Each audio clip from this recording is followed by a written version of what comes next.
Good morning students. हम पादपों में श्वसन के बारे में पढ़ रहे हैं, जिसमें पिछले लेक्चर में हमने श्वसन के प्रकार इत्यादि के बारे में जाना। आज हम देखते हैं श्वसन की क्रिया विधि किस प्रकार होती है, मैकेनिज्म ऑफ रेस्पिरेशन। जैसे कि हमने पिछले लेक्चर में बताया था कि श्वसन यानी कार्बोहाइड्रेट का ऑक्सीजन की उपस्थिति में विघटन श्वसन कहलाता है, और ये अचानक से सडनली नहीं होता, बल्कि स्टेप बाय स्टेप अनेक एंजाइमों की उपस्थिति में होता है। श्वसन की क्रिया ग्लूकोज या शर्करा से प्रारंभ होती है।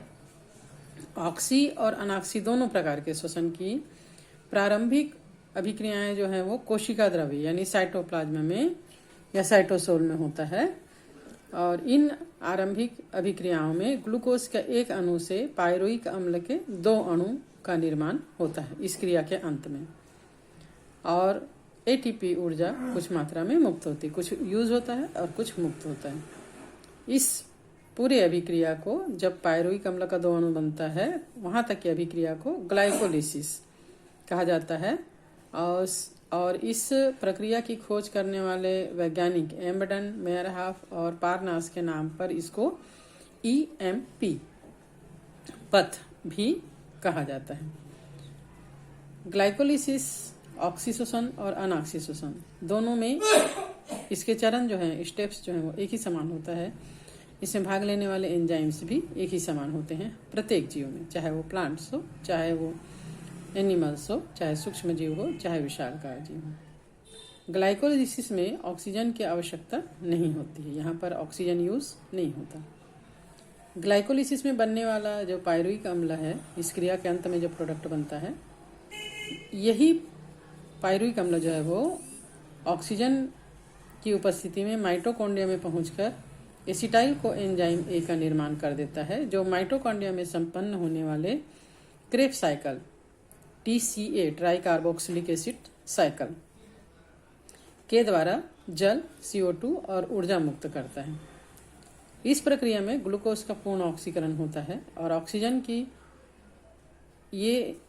की उपस्थिति में हो रहा है तभी ऑक्सीडेशन कहलाएगा। अगर ऑक्सीजन अनुपस्थित है तो ये पायरुविक अम्ल कोशिका द्रव में ही कार्बन डाइऑक्साइड और एल्कोहल का निर्माण करता है, तब थोड़ी मात्रा में ऊर्जा मुक्त होती है। तो चलिए देखते हैं ग्लाइकोलिसिस का पथ क्या है और इसके कौन कौन से स्टेप्स हैं। ग्लाइकोलिसिस का मतलब होता है शर्करा का विघटन। ये एक जैव रासायनिक क्रिया है, क्योंकि ये जीवों के अंदर हो रहा है, केमिकल अभिक्रिया है, एंजाइम्स की उपस्थिति में होता है, और 10 चरणों में भिन्न भिन्न 10 चरण में ये संपन्न होता है। इन अभिक्रियाओं को गुस्ताव एम्बेडन, ऑटो मेयरहाफ और जे पारनास, जैसे कि पहले बताया, ने समझाया था, इसलिए इसको EMP पथ के नाम से जाना जाता है। ग्लाइकोलिसिस कोशिका द्रव में संपन्न होता है, और ये सभी सजीवों में एक समान ही है, इसके स्टेप्स होते हैं। पौधों में ग्लूकोज प्रकाश संश्लेषण के अंतिम उत्पाद सुक्रोज से प्राप्त होता है। ग्लूकोज के एक अणु का एक श्रेणी में क्रमबद्ध जैव रासायनिक क्रियाओं के द्वारा पायरुविक अम्ल में विघटित होकर ऊर्जा मुक्त करना ही ग्लाइकोलिसिस कहलाता है। ग्लाइकोलिसिस में संपन्न होने वाले सभी जो 10 स्टेप्स हैं, रासायनिक अभिक्रियाएं हैं, उसको 3 पद में समझाया जा सकता है। पहला पद, जैसे कि यहाँ पर देख पा रहे हो, ग्लूकोज का फास्फोरिलेशन। ये ग्लूकोज है ना, ग्लूकोज का फास्फोरिलेशन हो रहा है, और ये जो है वो ट्रायोस फास्फेट तक में बदलता है। दूसरा है फास्फोरिलीकृत ग्लूकोज का 2 अणु फास्फोग्लिसरॉल में विघटन। ये जो है ना, ये स्टेप जो है वो फास्फोग्लिसरॉल में विघटन होता है, और अंत में पायरुविक अम्ल के 2 अणु का निर्माण होना। 3 स्टेप्स में हम इसको समझाएंगे। सबसे पहले देखते हैं ग्लूकोज का फास्फोरिलेशन क्या होता है। सबसे पहले प्रारंभ में ग्लूकोज अणु एक ATP ऊर्जा का उपयोग करता है। यहाँ पर ATP ऊर्जा का उपयोग हो रहा है, और ATP के ऊर्जा के उपयोग से ADP बन रहा है, ठीक है।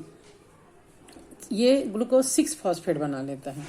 ये ग्लूकोज 6 फॉस्फेट अपने आइसोमर फ्रक्टोज 6 फॉस्फेट में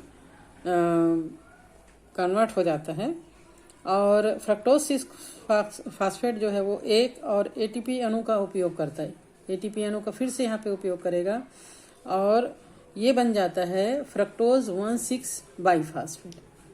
ठीक है, इस प्रकार ग्लूकोज के फास्फोरिलीकरण में एटीपी के 2 अणुओं का है ना उपयोग यहाँ पर हो रहा है। इससे होने वाली अभिक्रिया को हम फर्स्ट फास्फोरिलेशन ग्लूकोज हेक्साकाइनेज एंजाइम और मैग्नीशियम आयन की उपस्थिति में होता है।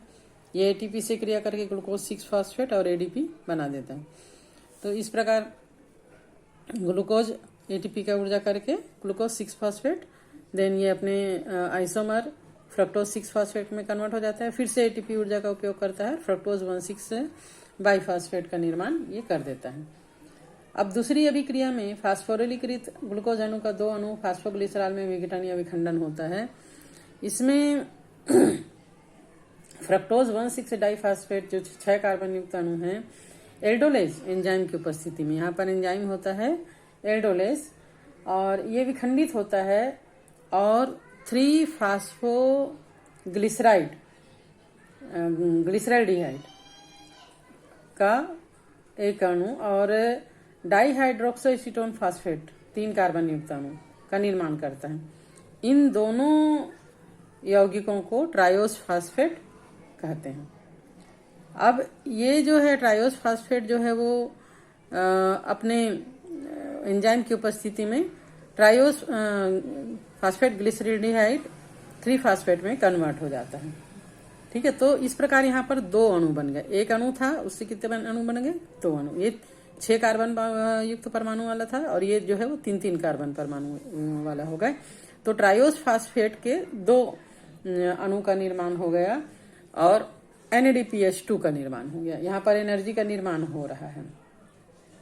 ठीक है, अब यहाँ पर पायरुविक अम्ल के 2 अणुओं का निर्माण आगे के स्टेप में होता है। तो 2 अणु तो बना हुआ है ट्रायोस फास्फेट, इससे क्या बनेगा? फिर पायरुविक अम्ल का अणु बनता है स्टेप बाय स्टेप। यहाँ पर फर्स्ट स्टेप में 1,3 बाई फास्फोग्लिसरिक ग्लिसरिक एसिड जो है वो एडीपी, यहाँ पर एक फास्फेट बन रहा है जिससे एडीपी से एटीपी बनता है। तो एक अणु एटीपी का यहाँ पे बना। इसके बाद फिर एंजाइम की उपस्थिति में फास्फोग्लिसरिक अम्ल में कन्वर्ट हो जाता है। ये फास्फोग्लिसरिक अम्ल जो है 2+2 फास्फोग्लिसरिक अम्ल बन जाता है यहाँ पर, है ना। और अंत में फिर यहाँ पर एक स्टेप और फास्फोइनोल पायरुवेट से जब पायरुविक अम्ल बनता है तो फिर से एक अणु फास्फेट का बनता है जिससे एडीपी से एटीपी का निर्माण फिर से हो जाता है। तो इस प्रकार ग्लाइकोलिसिस का पूरा संपूर्ण चक्र में अगर हम देखें तो यहाँ पर 2 अणु एटीपी का यूज हो रहा है और यहाँ पर 2 अणु एटीपी का निर्माण हो रहा है और यहाँ पर NADPH2 का निर्माण होता है। पायरुविक अम्ल का भविष्य ऑक्सीजन पर निर्भर करता है। अब आगे चलकर या तो ऑक्सीजन की उपस्थिति में ये माइटोकॉन्ड्रिया में प्रवेश करके 38 एटीपी एनर्जी का निर्माण करेगा, या फिर ऑक्सीजन की अनुपस्थिति में कोशिका द्रव में ही ये जो है कार्बन डाइऑक्साइड और एल्कोहल का निर्माण करता है, तब उसको अनऑक्सीशोषण कहेंगे। और किण्वन भी इसी प्रकार की एक क्रिया है जिसमें ऑक्सीजन की उपस्थिति आवश्यक नहीं होती है। फर्मेंटेशन की क्रिया अधिकांश जीवाणु और कवकों में ऑक्सीजन की अनुपस्थिति में होने वाली ये क्रिया है। इसमें ग्लूकोज के अणु का अपूर्ण ऑक्सीकरण होता है जिससे एल्कोहल या कार्बोक्सिलिक अम्ल का निर्माण होता है और कार्बन डाइऑक्साइड गैस मुक्त होती है। पास्चर ने यह सिद्ध किया था कि एल्कोहलिक किण्वन इष्ट कोशिकाओं की उपापचयी क्रियाओं के द्वारा होता है। बुकनर ने इष्ट कोशिकाओं में जाइमेज एंजाइम को पृथक किया। जीवित कोशिकाओं के बिना भी किण्वन करने में सक्षम था। किण्वन क्रिया में बनने वाले उत्पाद का आधार किण्वन के प्रकार के पे होता है। जैसे एल्कोहलिक किण्वन अगर अनॉक्सीशोषण में ये कुछ इष्ट कवक और उच्च वर्ग के पादपों में पाया जाता है और ऑक्सीजन की अनुपस्थिति में पायरिक अम्ल के डीकार्बोक्सिलेशन से एसिटल्डिहाइड बनता है और कार्बन डाइऑक्साइड मुक्त होता है। ये क्रिया पायरुविक डीकार्बोक्सिलेज एंजाइम की उपस्थिति में होता है। एंजाइम एल्कोहल डिहाइड्रोजनेज और NADPH2 की उपस्थिति में एसिटल्डिहाइड का अपचयन होकर एल्कोहल CO2 और NAD का उत्पादन होता है। तो इसको एल्कोहलिक किण्वन कहा जाता है। लैक्टिक अम्ल किण्वन कुछ जीवाणु और प्राणी की मांसपेशियों की कोशिकाओं में शारीरिक अभ्यास के दौरान जब कोशिकीय शोषण के लिए ऑक्सीजन पर्याप्त नहीं होता तब पायरुविक अम्ल NADPH2 द्वारा एंजाइम लैक्टिक डिहाइड्रोजनेज की उपस्थिति में लैक्टिक अम्ल में अपचयित हो जाता है। इसको लैक्टिक अम्ल किण्वन कहा जाता है। दूध में पाया जाने वाला लैक्टोज शर्करा का परिवर्तन लैक्टिक अम्ल में होता है। इस क्रिया में बैक्टीरियम लैक्टोबैसिलस या बैसिलस लैक्टिक भाग लेते हैं। इस प्रकार के शोषण में शर्करा के एक अणु से ATP के 2 अणु प्राप्त होते हैं। ग्लाइकोलिसिस में 8 ATP अणुओं की प्राप्ति होती है, जिसमें से 6 ATP जो है वो NADPH2 के ETS में जाने से होता है और किण्वन में ETS नहीं होने से 6 अणुओं का निर्माण नहीं होता। इसलिए किण्वन में ATP के कुल 2 ही अणु ही प्राप्त हो पाते हैं। नेक्स्ट लेक्चर में हम ऑक्सीशोषण और क्रेब्स साइकिल के बारे में जानेंगे।